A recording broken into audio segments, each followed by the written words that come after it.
നമുക്ക് ഈ ദൃശ്യങ്ങളിൽ നിന്ന് തന്നെ വ്യക്തമാണ്. അതായത് വീടുകളുടെ അതായത് സിറ്റ് ഔട്ടിലേക്ക് വരെ വെള്ളം കയറുന്ന ഒരു സ്ഥിതിവിശേഷം ഈ പ്രദേശത്തുണ്ട്. ഞാൻ നേരത്തെ നിന്ന സ്ഥലം തന്നെയാണ് താഴെച്ചൊവ്വയിൽ നിന്നും എളയാവൂരിലേക്ക് പോകുന്ന റോഡ്. ആ റോഡിലാണ് ഇങ്ങനെ വീടുകളുടെ മുകളിലേക്ക് അല്ലെങ്കിൽ വീടുകളുടെ നിരപ്പിലേക്കടക്കം വെള്ളം കയറുന്ന ഒരു സ്ഥിതിവിശേഷമുള്ളത്.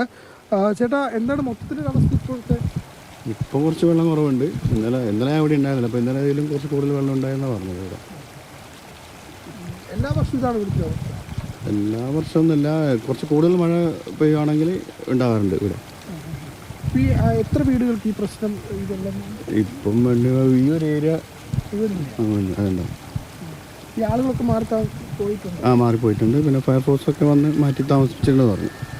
ഇപ്പോൾ ഈ വീടുകളിലൊക്കെ ആളുകളുണ്ടോ? ഇല്ല, ഇവിടെയൊന്നുമില്ല. ഈ ഒരു ഏരിയയിലൊന്നുമില്ല. പിന്നെ കുറച്ച് പേര് ഉണ്ടെന്ന് തോന്നുന്നു. വീടിൻ്റെ മുകളിൽ ടെറസിൻ്റെ മുകളിലേക്ക് മാറി. ഈ റോഡിൻ്റെ രണ്ട് വശം ഇതാണോ? അതെ, രണ്ട് വശം. അപ്പോൾ അത് തന്നെയാണ്.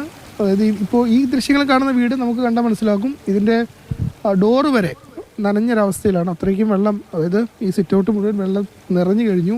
ഇനിയും വെള്ളം ഉയർന്നാൽ തീർച്ചയായിട്ടും ആ ഒന്നാം നിലയിലേക്ക് വെള്ളം കയറാൻ സാധ്യതയുണ്ട്. അതാണ് ഇവിടുത്തെ ഒരു അവസ്ഥ.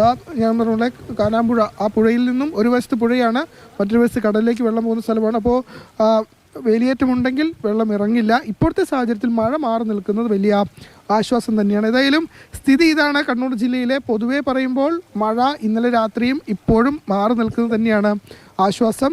അതേസമയം ഈ പ്രായമായവരൊക്കെ ഉണ്ട് ഈ വീടുകളിൽ. അപ്പോൾ പ്രായമായവരൊക്കെ തന്നെ വീടുകളിൽ നിന്നും ബന്ധു വീടുകളിലേക്കൊക്കെ തന്നെ മാറി താമസിച്ചിട്ടുണ്ട്. അല്ലാത്തവർ ഒന്നാം നിലയിലൊക്കെ വന്ന് താമസിക്കുന്നുണ്ട്. പക്ഷേ ഇങ്ങനെ വലിയ രീതിയിൽ വെള്ളം കയറിയ വീടുകൾ ഒന്നാം നിലയിൽ പോലും താമസിക്കാൻ കഴിയില്ല. കാരണം എന്തെങ്കിലും ഒരു അത്യാവശ്യം ആശുപത്രിയിലേക്കോ മറ്റോ പോകേണ്ട എന്തെങ്കിലും ഒരു അത്യാവശ്യമുണ്ടെങ്കിൽ അവർക്ക് പോകാൻ കഴിയില്ല. അങ്ങനെ വലിയ പ്രതിസന്ധി ഉണ്ട്. കാരണം ഇങ്ങോട്ട് വാഹനങ്ങൾക്കൊന്നും തന്നെ ഒരു വാഹനങ്ങൾക്കും ഇങ്ങോട്ട് വരാൻ കഴിയില്ല. ഇവിടെ ഇനി ഏതെങ്കിലും വീടുകളിൽ ആളുകൾ ഉണ്ടോ എങ്കിൽ അവിടെ പുറത്തേക്ക് കൊണ്ടുവരണമെങ്കിൽ തോണിയോ ബോട്ടോ ഉപയോഗിക്കേണ്ട ഒരു സ്ഥിതിയാണ് മൊത്തത്തിൽ ഈ പ്രദേശത്തുള്ളത്. അതുകൊണ്ട് ഈ എളയാവൂർ, അതായത് താഴെച്ചുവയിൽ നിന്നും എളയാവൂരിലേക്ക് വരുന്ന വഴി മൊത്തം ഇതേ അവസ്ഥയിലാണ്. അതുകൊണ്ട് ഈ പ്രദേശത്തെ ഒരാളുകളുടെ ജീവിതം എന്ന് പറഞ്ഞാൽ വലിയ പ്രതിസന്ധി നിറഞ്ഞതാണ്. കണ്ണൂർ ജില്ല മൊത്തം സ്ഥിതി പരിശോധിക്കുമ്പോഴും ഈ പ്രദേശിക്കുന്ന വളപട്ടണ മേഖലയിലും ഒപ്പം തന്നെ കോഴിക്കോട് കണ്ണൂർ അതിർത്തി ഈ നാദാപുരത്തോടൊക്കെ ചേർന്ന് കിടക്കുന്ന കടവത്തൂർ മേഖലയിലൊക്കെ തന്നെ വലിയ രീതിയിൽ വെള്ളമുണ്ട്. അവിടെ കടകളിലും ടൗണുകളിലും ഒക്കെ തന്നെ ജലനിരപ്പ് ഉയർന്നിട്ടുണ്ട്. അതേസമയം തന്നെ മലയോര മേഖലയിൽ ഇപ്പോൾ മണിക്കടവടക്കം ഈ പറയുന്ന കർണാടകയിൽ വനമേഖലയിൽ ഉരുൾപൊട്ടലുണ്ടായി.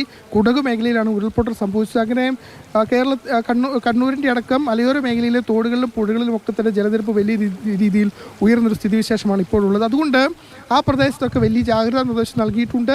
ഒപ്പം തന്നെ മണ്ണിടിച്ചിൽ, മലയോര മേഖലയിൽ മണ്ണിടിച്ചിൽ അടക്കം സാധ്യതയുള്ളതിനാൽ ആ പ്രദേശത്തൊക്കെ തന്നെ വലിയ ജാഗ്രതാ നിർദ്ദേശമാണ് നൽകിയിട്ടുള്ളത്. ഏതായാലും ഇതാണ് പൊതുവേ ഒരു കണ്ണൂരിനൊരു ചിത്രം എന്ന് പറയാം. മഴ മാറി നിൽക്കുന്നു എന്നതാണ് ഏറ്റവും ആശ്വാസകരമായ കാര്യം. അപ്പോഴും വെള്ളക്കെട്ട് പൂർണ്ണമായും ഒഴിഞ്ഞിട്ടില്ല. വെള്ളക്കെട്ട് ഇപ്പോഴും നിൽക്കുന്നു. ഈ വെള്ളക്കെട്ടിനി എപ്പോൾ മാറും എന്ന കാര്യത്തിലൊരു വ്യക്തതയില്ല. കാരണം മഴ ശക്തമാകാൻ സാധ്യതയുണ്ട് എന്നതാണ് കാലാവസ്ഥാ നിരീക്ഷണ കേന്ദ്രത്തിൻ്റെ പ്രവചനം. അങ്ങനെ മഴ ശക്തമാവുകയാണെങ്കിൽ തീർച്ചയായും വെള്ളം ഉയരാനുള്ള സാധ്യതയാണ് കാണുന്നത്. പക്ഷേ ഇപ്പോഴത്തെ സാഹചര്യത്തിൽ ഏതായാലും ആശ്വാസം തന്നെയാണ്. നമുക്ക് ഈ ദൃശ്യങ്ങളൊക്കെ കാണാം. വീടുകളുടെ പറമ്പുകളിലൊക്കെ തന്നെ വെള്ളത്തിലാണ്. അതിനുശേഷം വീടുകളിലേക്ക് വെള്ളം കയറിയൊരു സ്ഥിതിയുണ്ട്. പക്ഷേ ഇന്നലത്തെ അപേക്ഷിച്ച് നോക്കുമ്പോൾ ഇന്ന് അല്പം വെള്ളം കുറഞ്ഞു എന്നതാണ് ഏറ്റവും ആശ്വാസകരമായ കാര്യം. പക്ഷേ അതേസമയം വലിയ ആശ്വാസമല്ല. ശക്തമായ മഴ ഉണ്ടാകുമെന്ന് കാലാവസ്ഥാ നിരീക്ഷണ കേന്ദ്രം തന്നെ അറിയിക്കുന്നു. അതിതീവ്ര മഴയ്ക്ക് സാധ്യതയുണ്ട്. മഴ മാറി നിൽക്കുന്നു, വെള്ളക്കെട്ട് കുറയുന്നു എന്ന് പറയുമ്പോഴും വെള്ളം പൂർണ്ണമായും ഇറങ്ങിപ്പോയ ശേഷമുള്ളൊരു ചെളിയെക്കുറിച്ചൊക്കെ നമുക്ക് ആലോചിക്കാവുന്നതേ ഉള്ളൂ. ഒപ്പം ഇഴജന്തുക്കളുടെ ശല്യവും ഒക്കെ ഉണ്ടാവും. പ്രളയത്തിന്റെ സമയത്തൊക്കെ നമുക്ക് അറിയുന്നതാണ്. ആ സാഹചര്യം ഒക്കെ ഉണ്ടാവുമ്പോൾ അതിനെ കൂടി മറികടക്കാൻ ഈ തദ്ദേശവാസികളൊക്കെ തയ്യാറാവണം എന്നുള്ളതും എടുത്തു പറയേണ്ട ഒരു കാര്യമാണല്ലേ ഫെലിക്സ്?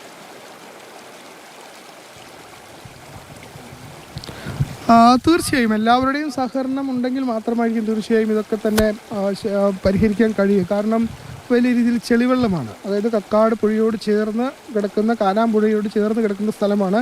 അതിൻ്റെ കൈവരികളിൽ നിന്ന് വരുന്ന വെള്ളമാണ്. അതുകൊണ്ട് മലിനജലം തന്നെയാണ് ഈ ഒഴുകി എത്തുന്നത്. അതുകൊണ്ട് ജലജന്യ രോഗങ്ങൾ ഒക്കെയുള്ള അണുബാധയ്ക്കൊക്കെ സാധ്യതയുള്ള വെള്ളം തന്നെയാണ്. അപ്പോൾ അതുകൊണ്ട് ആളുകൾ വലിയ ജാഗ്രത തന്നെ പാലിക്കണം. ഒപ്പം ഇപ്പോൾ ഈ വെള്ളമൊക്കെ കയറി ഇപ്പോൾ 2-3 ദിവസമായി ഇത് തന്നെയാണ് ഇവിടുത്തെ അവസ്ഥ. അപ്പോൾ 3 ദിവസമായി ഇങ്ങനെ വെള്ളം നിറഞ്ഞു നിൽക്കുന്ന വീടുകളും കെട്ടിടങ്ങളും കടകളും ഒക്കെ തന്നെയാണ്. അപ്പോൾ അവിടെ നിന്നും ആളുകളെ മാറ്റി താമസിപ്പിച്ചിട്ടുണ്ട്. പക്ഷേ അവർ തിരിച്ചെത്തുമ്പോഴത്തെ അവസ്ഥ തീർച്ചയായും നമുക്ക് ഊഹിക്കാവുന്നത് മാത്രമാണ്. വലിയ രീതിയിൽ ചെളികളൊക്കെ നിറഞ്ഞ അവസ്ഥയിലൊക്കെ തന്നെയായിരിക്കും വീടുകൾ.